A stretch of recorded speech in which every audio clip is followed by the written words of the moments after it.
할렐루야. 샬롬 샬롬 샬롬 샬롬 샬롬. 하나님 사랑합니다. 여러분 주 안에서 사랑합니다. 오늘 언약 백성을 향한 하나님의 보응, 아모스 3장 1절부터 8절까지 우리 말씀을 중심으로 함께 은혜를 나누도록 합니다. 3장은 1절에서 15절까지 말씀이 있으시죠. 예. 아모스서는 8국가를 향한 메시지가 1, 2장에 나타나 있고 3장에서 6장은 3편의 설교 내용이 나타나 있습니다. 그리고 세 부분으로 나눈 거죠. 그리고 3장에서 6장은 3편의 설교 내용. 그 가운데 아모스 3장은 첫 번째 설교입니다. 아모스의 첫 번째 설교 주제는 아무리 하나님의 백성이 하나님의 택한 백성, 언약의 백성이라 하더라도 죄를 짓게 되면 거기에 대한 보응을 분명히 받을 것이다. 아무리 언약 백성이라 하더라도 예외는 없다는 말씀이죠. 하나님께서 내게 은혜와 축복을 많이 주셨으니까 내가 좀 잘못해도 괜찮지, 이건 잘못된 생각이다.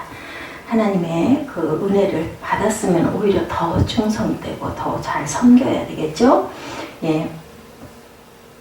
하나님의 은혜를 많이 받으면 받았을수록 우리가 더욱더 책임을 느낄 줄 알아야 됩니다. 마태복음 11장 20절에서 22절 예수님께서 이 진리를 말씀하고 계시죠. 예.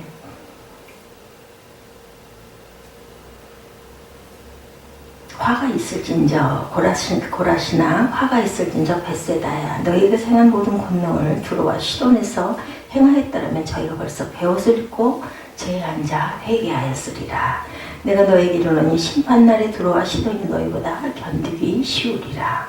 두로와 시돈은 은혜를 조금 주셨기 때문에 책임을 조금씩만 물으시지만 갈릴리아 고라신과 벳사다는 많은 은혜를 주셨기 때문에 많은 책임을 물으신다는 거죠. 누가복음 12장 48절에 알지 못하고 맞을 일을 행한 종은 적게 맞는다. 알고 지은 죄보다는 모르고 지은 죄는 차라리 낫다라는 이야기입니다. 물은 많이 받은 자에게 많이 찾을 것이요 많이 맡은 자에게는 많이 달라할 것이니라 이렇게 말씀합니다. 많이 받은 자에게는 많이 찾을 것이다. 많이 맡은 자에게는 당연하죠. 많은 것을 맡아가지고 있으면은 많은 것을 잘 다스릴 줄 알아야 된다. 언약의 백성에게도 하나님의 징계는 당연히 따른다라는 것이 아모스 3장의 말씀이죠. 2절에 내가 땅의 모든 족속 중에 너희만 알았나니 그러므로 내가 너희 모든 죄악을 너희에게 보응하리라 하셨다니 이렇게 말씀합니다. 그래서 3장 1, 2절의 말씀은 하나님께서는 언약의 백성에게도 징계하신다. 이스라엘은 하나님의 언약의 백성이죠. People of Covenant 이렇게 나타나 있습니다. 내가 땅의 모든 족속 중에 너희만 알았나니 말씀은 하나님께서 이스라엘 백성만 직접적으로 알았다는 이야기가 아니고 이스라엘 백성에는 일반 은혜를 넘어선 특별 은혜를 주셨다. 여러분들 일반 은혜와 특별 은혜 아시죠? 일반 은혜는 모든 사람들 믿는 사람이나 안 믿는 사람이나 동일하게 하나님이 주시는 기본적인 은혜입니다. 공기, 물, 그저 햇빛 이런 모든 것들, 바람, 눈으로 우리가 바라볼 수 있는 모든 아름다운 모든 것들을 하나님께서 모든 사람에게 주시는 거죠. 불신자들에게 똑같은 은혜를 주신다. 선인과 악인 모두에게 주시죠. 햇빛을 주시는 분도 하나님이시고 비를 주시는 분도 하나님이시고 호흡을 공기를 주시는 분도 하나님이시고 걸어다닐 수 있는 땅을 주신 분도 하나님이다. 땅과 공기는 모두 다 공짜이죠. 우리가 밟고 다니는 땅을 밟고 다닌다 해서 많이 걸어다닌다 해서 많이 걸어다니는 세금을 내라 하지는 않습니다. 물론 개개인의 자기 소유의 땅이 있기는 합니다. 그것은 본인이 노력해서 애써서 열심히 벌어서 모은 돈으로 사는 것이고 기본적으로 주어진 모든 것들은 다 누구에게나 동일하게 주시는 은혜인데 기독교 신자들만 주고 불교 신자는 주지 않는 이런 것은 아니다. 이 세상에 사는 모든 사람들은 생명도 은혜로 받았고 살아갔는데 필요한 것도 하나님께서 은혜로 주시는 것. 근데 이스라엘 백성에게는 하나님께서 일반 은혜를 넘어선 특별한 은혜를 주시죠. 첫째 하나님의 택하심의 은혜, Grace of Election입니다. 이스라엘 백성은 하나님께서 특별히 택하는 사람들이다. 아브라함도 우리와 똑같은 사람이고 그는 갈대아 우르에서 아버지와 함께 우상을 섬기고 살았었죠. 그런데 하나님께서 아브라함을 불러내십니다.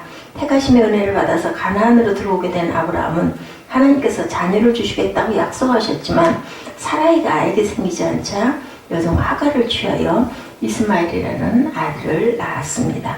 아브라함이 100세, 사라가 90세 되었을 때, 자연적으로는 전혀 자녀를 낳을 수 없을 때 태문을 열어서 이삭을 주시죠. 이삭은 하나님의 택하심의 은혜를 받은 그런 아들이었습니다. 그리고 이삭은 리브가와 결혼을 해서 쌍둥이 아들 야곱과 에서를 낳습니다. 인간적으로 보면 야곱은 에서보다 더 못한 사람이죠. 에서는 아주 들에서 사냥을 하고 씩씩하고 용맹스럽고 남자답게 생긴 그런 사람이었습니다. 그런데도 하나님께서는 에서를 택하지 않고 우리 눈에 보기에 볼품없고 살살 속임수나 부리고 연약하고 엄마 꼬리나 붙잡고 다니는 야곱을 택하십니다. 야곱을 택하시죠. 그리고 또한 형 에서를 속이죠. 팥죽 사건 여러분들 아시죠? 팥죽 한 그릇에 배가 고픈 사냥하고 돌아온 에서에게 장자권을 주면 내가 이 팥죽을 주겠다 해가지고 팥죽 한 그릇에 장자권을 냉큼 그죠?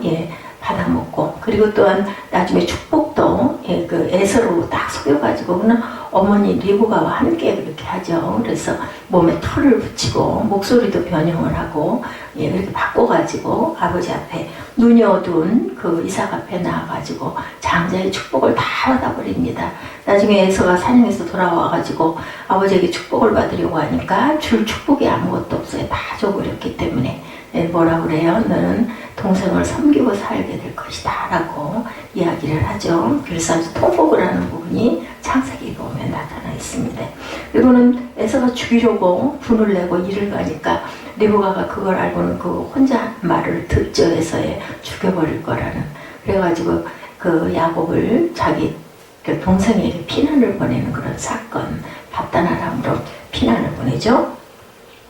약복강가에서 너무너무 무섭고 배는 못 보고 갈 길을 제대로 갈 수나 있을까 깜깜해지고 집이 그립고 두려워지다 보니까 그만 돌베개 메고 자다가 하나님을 만나는 역사 일어나죠. 마침내 고향으로 나중에는 뛰어난 사기꾼 라반의 집에서 아주 고생을 더 많이 합니다. 라헬 그 동생을 사랑하다 보니까 속죠. 삼촌에게도 레아를 먼저 들여보내고 다시는 내가 사랑하는 사람은 라헬인데 라헬에게 첫눈에 우물가에서 반했죠. 그래가지고 딸을 주겠다고 하니까는 열심히 7년 동안을 일을 했는데 첫날 밤을 치르고 오니까 언니였어요. 동생이 아니고 어떻게 해요. 거기는 그렇게 언니 먼저 보내지 않고는 결혼을 할 수가 없으니 네가 7년을 더 살아라. 그래가지고 그만 또 7년을 더 살고 라헬도 취하게 되죠. 나중에 고향으로 돌아갈 때 형이 에서가 죽일까봐 너무너무 괴로워가지고 또 야곱과에서 밤새 기도하죠. 하나님과 야곱이 그 씨름을 하는 그런 장면이 나타납니다. 그래서 거기서 이름을 받은 게 이스라엘이라 하라. 네가 나와 겨루어서 이겼다. 이렇게 되면서 에서는 그 야곱은 변화된 삶을 살게 됩니다. 이스라엘 백성은 택하심의 은혜를 받습니다. 오늘 우리가 이 자리에 나와서 예배드리는 것은 하나님의 택하심의 은혜를 받은 증거인 줄로 믿습니다. 근데 이스라엘은 택하심의 은혜를 받았을 뿐만 아니라 둘째, 구원의 은혜를 받았다. 특별 은혜, 일반 은혜와 특별 은혜에 대해서 말씀드립니다. 오늘은 언약의 백성을 향한 하나님의 복음, 아모스 3장 1절에서 8절을 중심으로 말씀을 나누고 있습니다. 구원의 은혜를 받죠. 특별 은혜로 이스라엘 백성들은 야곱의 12아들 중 11번째 아들 요셉이 굉장히 똑똑하죠.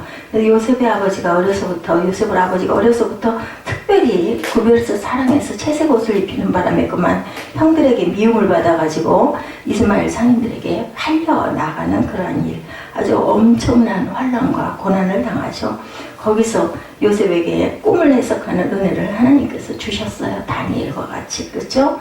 그래서 애국왕 바로가 꿈이 무슨 내용인지를 해석을 하는 바람에 국무총리가 되는데, 이렇게 해서 자기의 그 모든 가족을 나중에 흉년이 들었을 때 애국으로 불러서 70인 정도 됐었죠. 불러들여가지고 살게 하는 그런 특별한 은총을 내리는 그런 요셉이었다. 그리고 흉년에서 건져서 구원하죠. 예, 이들이 애굽 고센이라는 땅에서 얼마나 변식을 잘했는지 요셉을 모르는 바로 왕이 경계를 해서 아들을 낳으면 나일강에 버리라고 명령을 할 정도로 아주 종족이 번성을 합니다.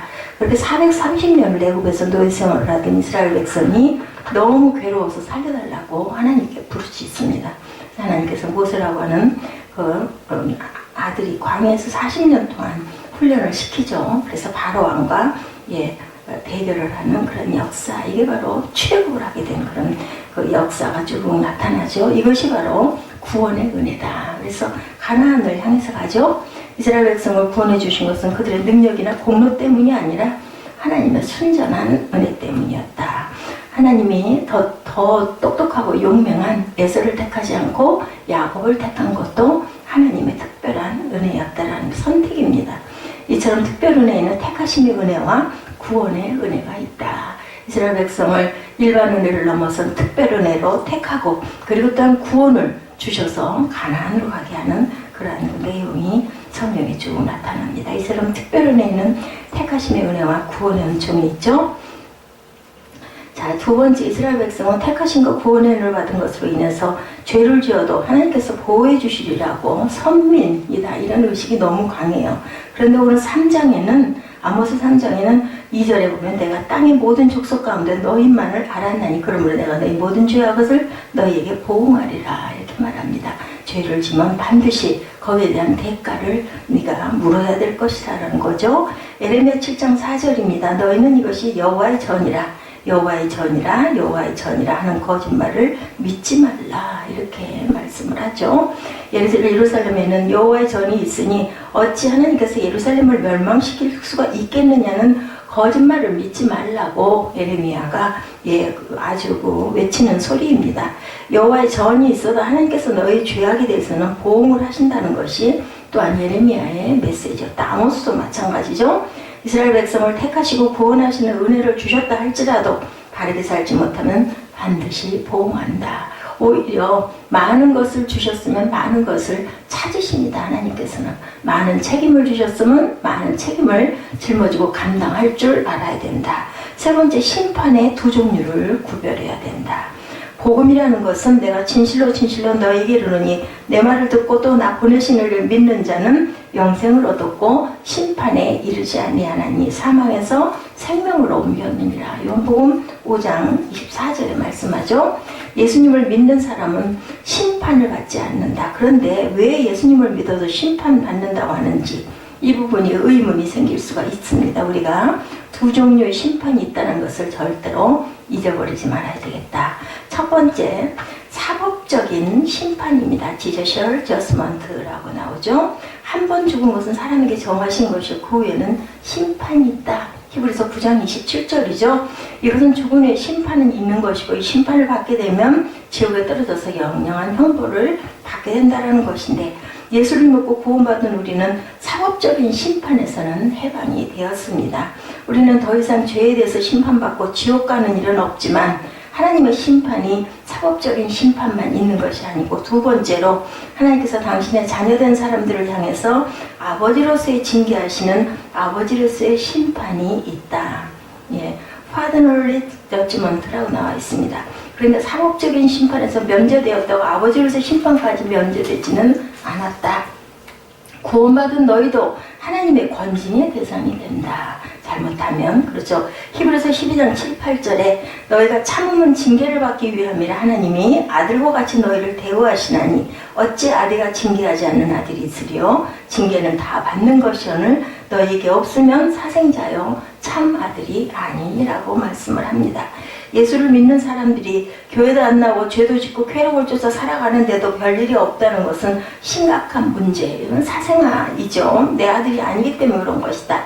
잘못하면 얻어 터지는 것이 구원받은 하나님의 자녀들이라는 것을 우리가 또한 잊지 말아야 되겠다. 자, 사람이 마지막 호흡을 다할 때가 되면 다른 것은 생각나지 않고 하나님을 전심으로 사랑하지 못한 것을 후회하는 모습이 굉장히 많다고 합니다. 우리는 하나님을 사랑해야 될 사람들이고, 하나님을 사랑하면 하나님께서 우리에게 복을 주시고 우리를 복 주시고 택하시고 구원하셨는데 복은 못 받고 매만 맞아서는 안 되겠죠. 하나님의 매를 경험하지 말고 사랑을 경험하는 저와 여러분들이 되셔야 할 줄로 믿습니다. 하나님의 징계는 분명하고도 충분한 경고가 있은 다음에 옵니다. 계속 얘기하시죠. 아모스 3장 3절에서 8절 말씀은 하나님께서는 경고를 여러 번 하신 다음에 징계를 하신다는 내용인데, 경고를 수시로 하시고 경고를 해도 듣지 않으면 그때는 매를 맞을 것이다. 3장 3절에서 8절 말씀이죠. 7가지 수사학적 질문을 던지고 있습니다. 3절에서 8절은. 이 질문은 대답이 너무 뻔하다고 대답을 듣고자 하는 질문이 아니고, 그 질문을 듣고 반성하고 생각해보라는 의미로 던지는 질문이다. 네가 어디에 있느냐? 내가 너들은 먹지 말라 명한 그 나무 실과를 내가 먹었느냐? 창세기에 보면은 아담과 하와를 향해서 그런 말씀하시죠. 3장 9절에 하나님께서 아담이 어디 있는지 몰라서 물어보시는 게 아닙니다. 자신의 저지른 범죄에 대해서 생각해보라고 묻는 거죠. 야훼께서 가인에게도 또한 내 아우 아벨이 어디 있느냐 이렇게 물어보시는 것도 몰라서 그렇게 묻는 게 아니죠. 그랬을 때 가인이 뭐라고 대답해요? 내가 내 아우를 지키는 자니까 하고 4장 9절에 그렇게 말합니다. 이 말씀 또한 아벨이 죽은 것을 몰라서 물으시는 게 아니죠. 아우를 죽인 죄가 너 얼마나 큰지, 너 잘했니 잘못했니 양심의 가책이 있으라고 말씀을 하시는 겁니다. 아모스 3장 3절에서 8절에도 또한 똑같이 7가지 수사학적 질문을 던지는데, 질문의 대답은 모두 아니요입니다. 아니요. 두 사람이 의합지 아니하고 동행하겠느냐? 아니요. 사자가 움킨 것이 없이 슈퍼에서 부르짖겠느냐? 아니요.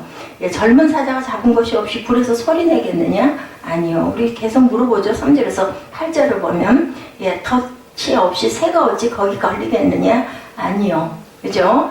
창의가 뛰는 것이 잡힌 것이 없이도 뛰겠느냐? 아니요.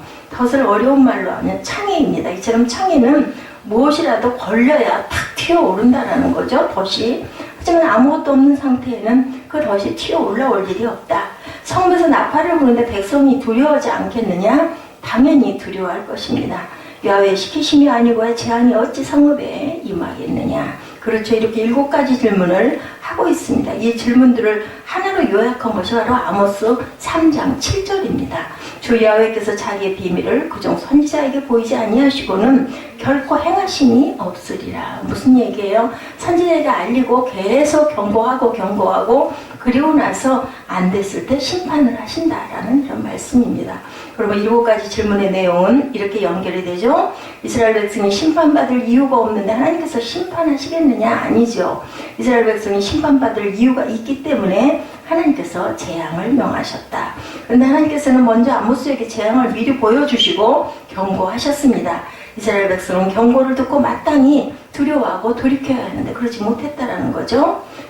하나님께서는 느닷없이 벼랑간에 혼내시는 하나님은 아니다. 여러 번 경고를 하시고, 그리고 경고가 올 때는 우리가 얼른 알아차려야 되는데 반복해서 계속 얘기를 해도 알아차리지를 못한다. 우리 몸도 마찬가지요. 적신호가 왔을 때는 얼른 검사하고 살펴야 됩니다. 내 몸에 신호가 왔을 때 내가 어떤 습관이 잘못된 게 있는가, 아니면 내가 과로를 했나, 아니면 내가 정말 뭔가 안 좋은 증상이 있나를 살펴볼 줄 알아야 된다.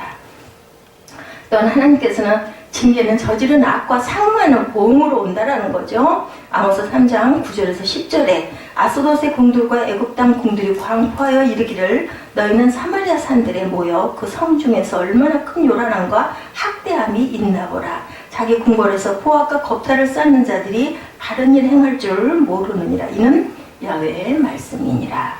아스돗 궁들은 블레셋 사람들이 가리키고 애굽 땅 궁들은 애굽 사람들이 가리킵니다. 이 블레셋 사람들과 애굽 사람들은 남을 압제하는데 아주 선수들이죠. 그러니까 압제의 선수 중에 선수들을 불러서 이스라엘의 수도 사마리아에 모아놓고는 이스라엘이 얼마나 압제하는지를 평가해보라고 했더니 그들도 놀란다는 거죠.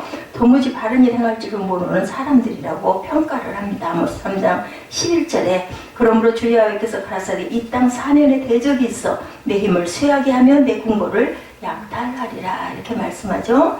그래야 이 압제하는 이스라엘 백성에게 그 보응으로 이방 나라의 압제가 오게 될 것이라고 말씀합니다.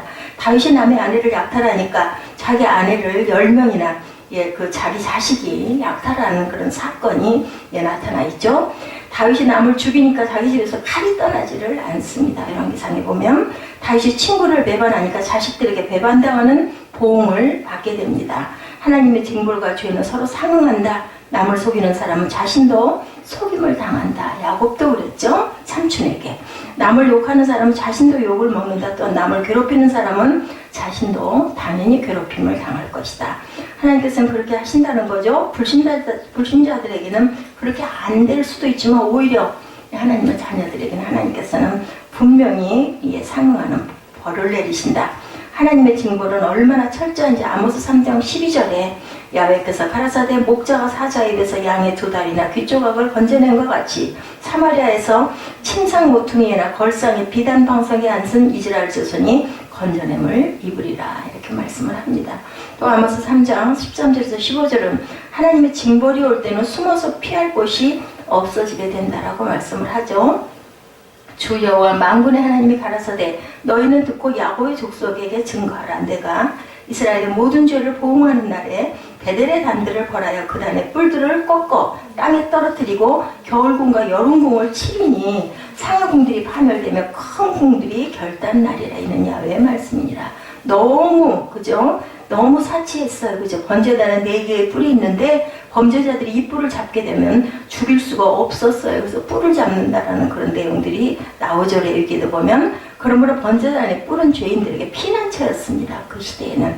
하지만 하나님께서는 뿔을 다 잘라버리시겠다고 말씀하죠. 결국은 피난처는 없다라는 겁니다. 그리고 상하로 화려하게 만든 겨울궁과 여름궁으로 도피하겠지만 그것 또한 모두 절단내버리겠다.